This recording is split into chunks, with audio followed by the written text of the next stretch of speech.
우리나라 소비 시장의 변화를 살펴보는 시간 트렌드 팔로우입니다. 서울대 소비자학과 한다희애 박사와 함께합니다. 안녕하세요. 안녕하세요. 오늘 키워드를 주셨는데 식별력입니다. 식별력. 네. 이게 뭐 방공망 관련된 겁니까? 어디? 이 식별력은 예. 말 그대로 식별하는 능력인데요. 네. 여기서 저희가 앞에 식자를 밥식자를 썼습니다. 그래서 한 끼도 실패하고 싶지 않은 우리 소비자들의 꼼꼼한 식별력. 판별력을 일컫는 말로요.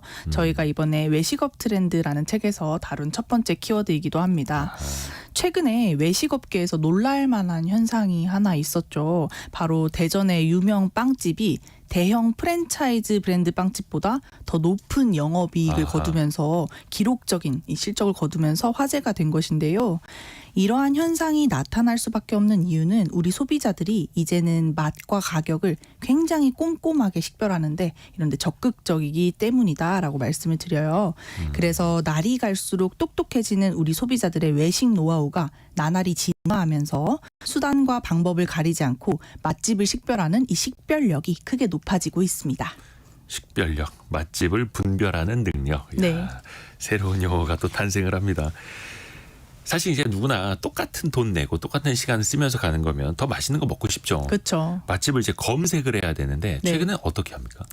요즘은 굉장히 고도화된 방식으로 맛집을 검색하시는 소비자분들이 많아지고 있는데요. 네. 이제는 포털 사이트에 맛집 이렇게만 검색하지 않고요. 예. 뭐 내돈내산이나 솔직후기 이런 것도 이제는 전통적인 방식입니다. 요즘에 자주 보이는 맛집 검색 꿀팁 말씀을 드리면요. 예를 들면 강릉의 횟집을 검색한다고 치면 네. 강릉 횟집 엄마랑 이렇게 검색을 해요.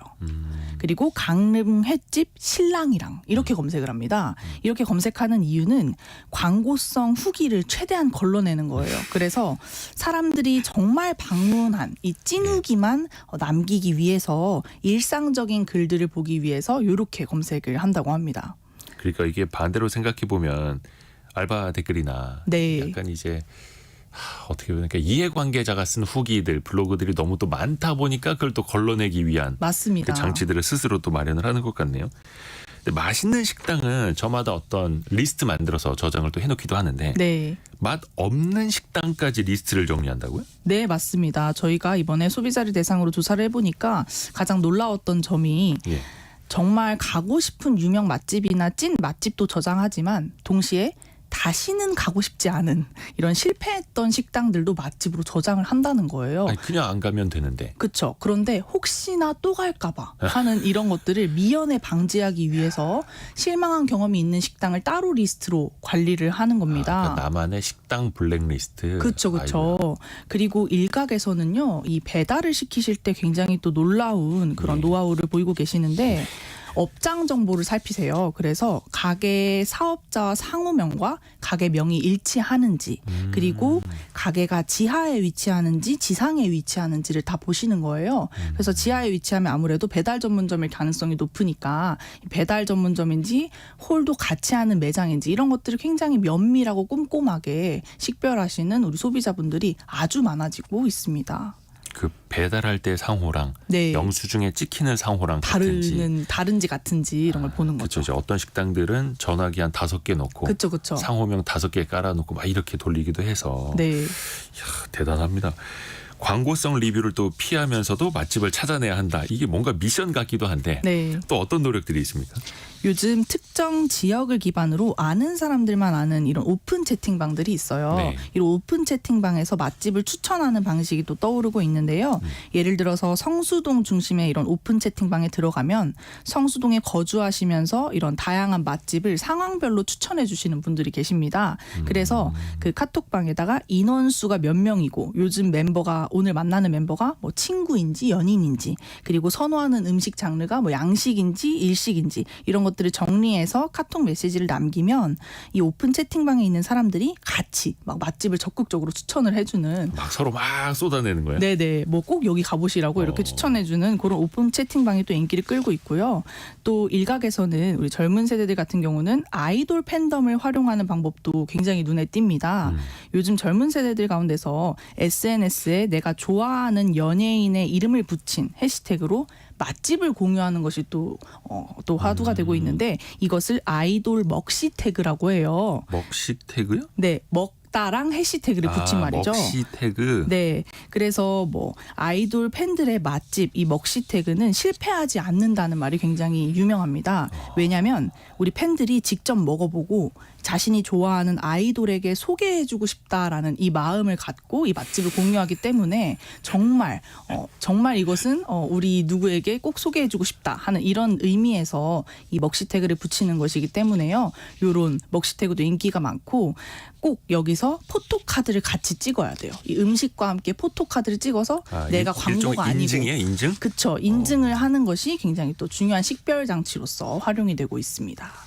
예를 들어서 아까는 강릉 횟집 엄마랑 네. 강릉 횟집 신랑이랑 이거였는데 이제는 강릉 횟집 누구 좋아하세요, 연예인?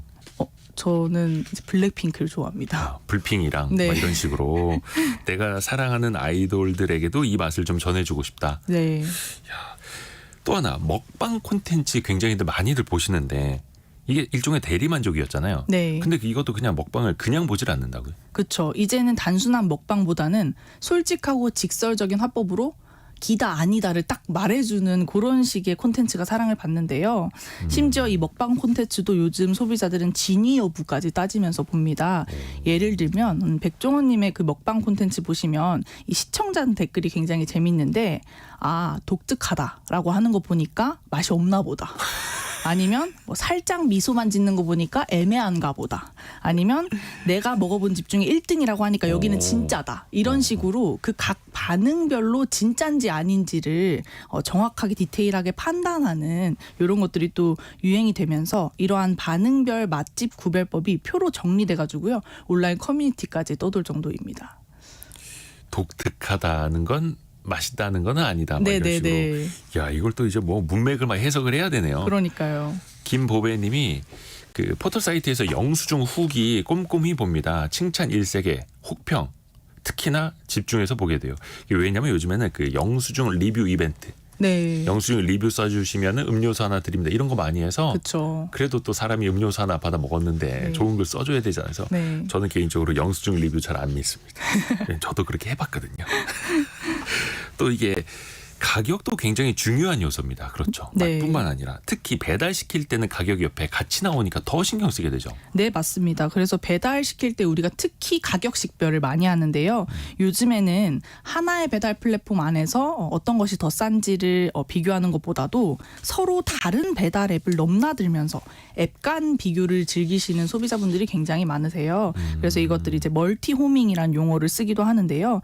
먼저 먹고 싶은 메뉴를 선택하고 나면 이 하나의 가게라 할지라도 뭐 요기요인지 배달의 민족인지 쿠팡이츠인지에 따라서 가격이 조금씩은 다르거든요. 아, 그래요? 네, 배달료를 다 포함한 가격이 약간씩은 다른 경우가 있습니다. 심지어는 이 메뉴 가격은 같더라도 음식의 양, 이 그람 수가 또 다른 경우도 있어요. 네? 그래서 이렇게 가격 민감도가 높아진 소비자들이 많아지면서 이런 앱 간 비교도 굉장히 확실히 하게 되고 있고요. 또 이러면서 이런 새로운 외식 트렌드가 생겨나고 있습니다. 바로 디저트와 식사를 한꺼번에 판매하는 카페들이 인기를 끌고 있는 거예요. 소비자 입장에서는 식사와 디저트를 함께 주문하면 배달료를 2번 나눠내지 않아도 돼서 굉장히 장점이 될 수 있죠.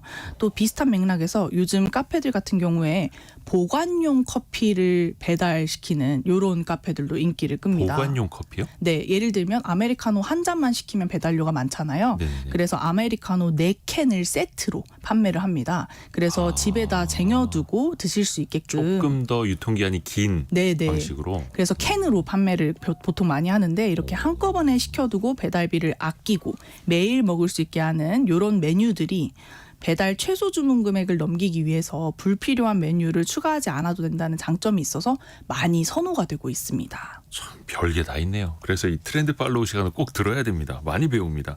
예전에는 그냥 용량이 다른 건 오늘 주방장 컨디션이 안 좋은가 보다 혹은 기분이 좋은가 보다 이렇게 생각을 했었는데 이걸 또 소비자들이 다 분별을 하고 있다. 네. 대단합니다. 기업들 입장에서 되게 또 민감할 것 같고 이런 민감한 트렌드를 또 반영을 해서 마케팅을 또 해야 되잖아요. 맞습니다. 그래서 가장 대표적으로 요즘 나타나고 있는 예시가 프로모션 달력을 아예 소비자들한테 공개하는 거예요. 예를 들면 소비자가 직접 검색하지 않아도 언제 무슨 요일에서는 어느 배달 플랫폼 가서 드세요. 그러면 3,000원 더 쌉니다. 이런 것들을 달력에 다 요약을 합니다. 그래서 마케팅을 직접 요약해서요. 기업이 제공을 하는 거죠. 몇 월 몇 주 차에 이벤트 하니까 그거 놓치지 마세요. 네네네. 그럼 직관적으로 혜택을 확인할 수 있다라고 해서 마치 떠먹여주는 할인을 하는 이런 식의 기업들도 많아지고 있습니다. 2926님이 배달 전문점 하는데요. 저희는 리뷰 이벤트 한 적 없어요. 또 앱마다 가격도 똑같고요. 그러니까 이거 저희가 일반화하는 건 아닙니다. 절대 아니죠. 일반화하는 절대 건 아니죠. 아니고요. 또 요즘 그런 트렌드가 있다라는 네. 거 전달해 드리는 거고요. 마지막으로 짧게 이걸 자영업자분들은 어떻게 활용하는 게 좋을까요? 네, 핵심은 소비자의 실패하고 싶지 않은 마음을 이해하는 데 있습니다. 저희가 다양한 연령대 4,000명 소비자에게 조사를 해본 결과 10명 중 6명은 나만의 맛집 리스트 이런 것들을 관리하고 있다라고 대답을 했는데요. 네. 광고에 대한 피로도가 굉장히 높아지면서 나만의 기준을 둬서 가게를 선택하는 나슐랭이 뜨고 있는 거죠. 그래서 높아지는 이런 소비자의 기준에 부합하기 위해서는 인위적인 연출이 없는 솔직한 진정성이 더욱더 중시되는 분위기입니다. 그 진정성을 소비자분들도 알아봐 주실 겁니다. 서울대 소비자학과 한다희 박사와 함께했습니다. 고맙습니다. 감사합니다.